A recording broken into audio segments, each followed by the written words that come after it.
I'm not gonna lie, I think Toby's very tired and has just woken up like a minute ago. I think he's like just rolled out of bed. He's Minecraft doesn't work. Oh, looks so scary though. I watched the Wilbur and George one with Wilbur and I was like, oh fuck, that looks terrifying. Also, I'm doing everything. That was like stupid. It was just like, what the fuck? I'd like look around. I remember being stood with my mum, ended up here just straight. This is the coolest thing ever. But it was so weird right as that was happening, being sat with Erin like at TwitchCon. It was the most dystopian Black Mirror shit was TwitchCon, right? People are giving me like, dude, what? How the fuck are we here? What the fuck has happened? Like, what wormhole? That's peculiar. Yeah, that's how I feel, mate. This is all peculiar.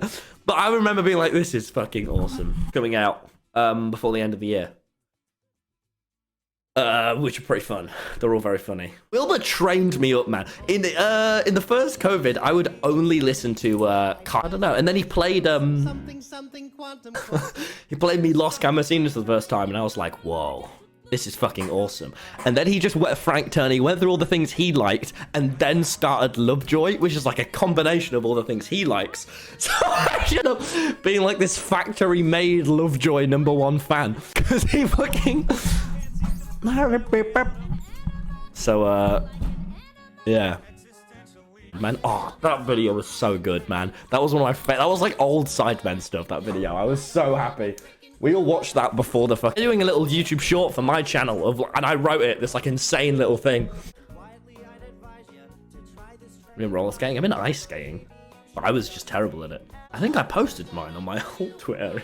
So just Lovejoy. So scary though. Oh, and I'd have to stay up all night. Addison Ray. Okay, chatter. It's the most obscure. Fucking awesome. I'm such a streamer.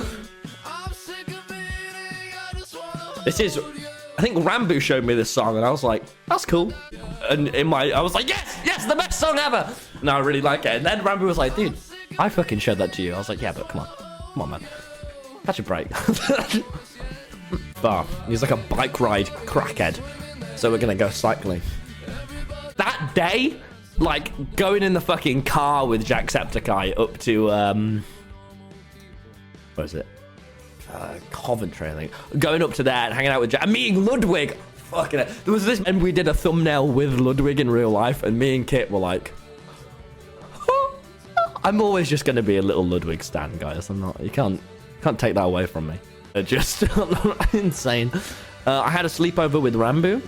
That was fun. I remember just being like, but I want to go hang out with M, but instead I'm with Rambo.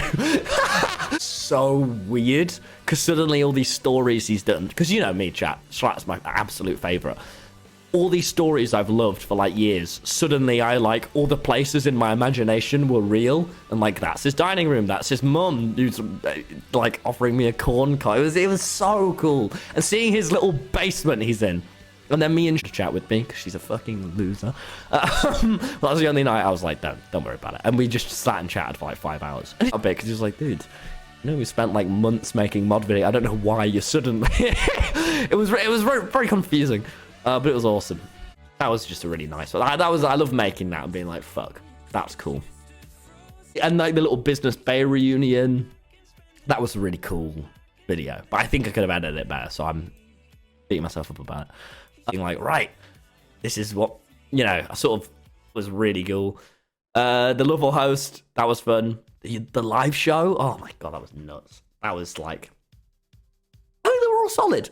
The ones that stick out to me were a tribute to Dream SMP. That was like one of the best things I've made. I think it made me go, I want to do more video essays as well. I don't know, I moved out, you know what I mean? That's like fucking nuts. Like that's really weird.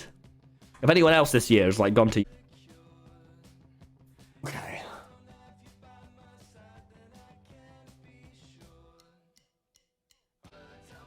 I'll be honest, the coffee shop girl and the landlord stuff was kind of a bit that me and Ash came up with, because I was like, it was at the point where I was very like, I don't really want to say what's going on in my actual life. And then right after that, I met M, who is kind of just the coffee shop girl in real life. But it was at this point where I was like, I don't really want to say what's going on in my life, because I had 2021 where it was like really overwhelming. I mean, I was rewatching that Moist Critical video, and it was just like, I remember that time being like terrifying. So but then like not even long after that, I then met M, and it was like, oh, what do I say now? Because I have this story. Such a good story. But you know, it's like it was what I wanted to happen. It was the landlord stuff was partially real. That was like there were wasps everywhere, and I don't. Oh god, there was some stupid. And the fire alarm went off, and I had to leg it. That was terrifying.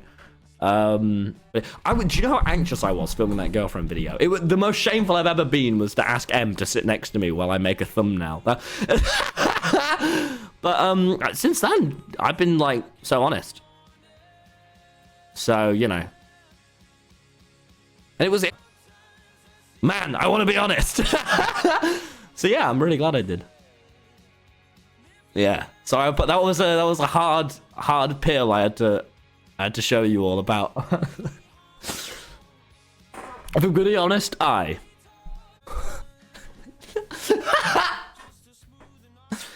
love to. Please. Best of 2022? Hell yeah. About people pitying C/Stream. Come on, let's go. Yeah, mate. There are people that were fucking like, oh yeah, but Tommy's also a villain. He's a fucking terrorized him. Tommy was in fucking limbo, right? Like actually depressed, actually drove him to the point of wanting to kill himself. And Dream was throwing stuff, actively terrorizing. I don't care if someone in real life to you fucking like pissed you off.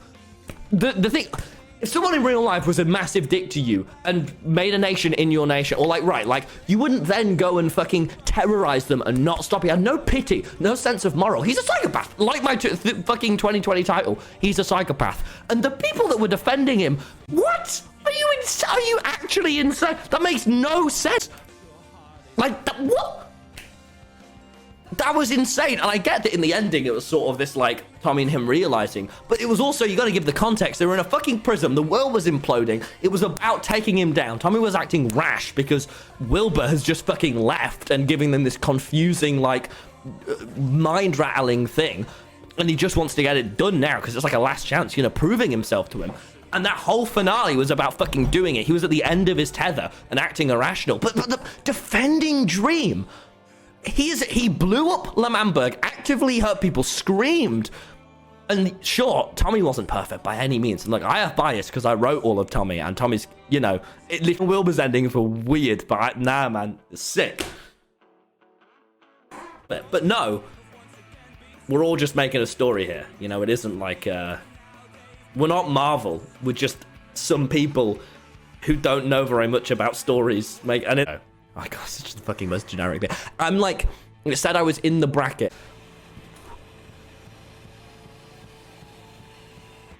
What a YouTube short, isn't it? It's not... Oh man, this band is so good. No, not band. Kai Dreams. I'd listen to this every day on the way to school. This is so like, fuck yeah, man.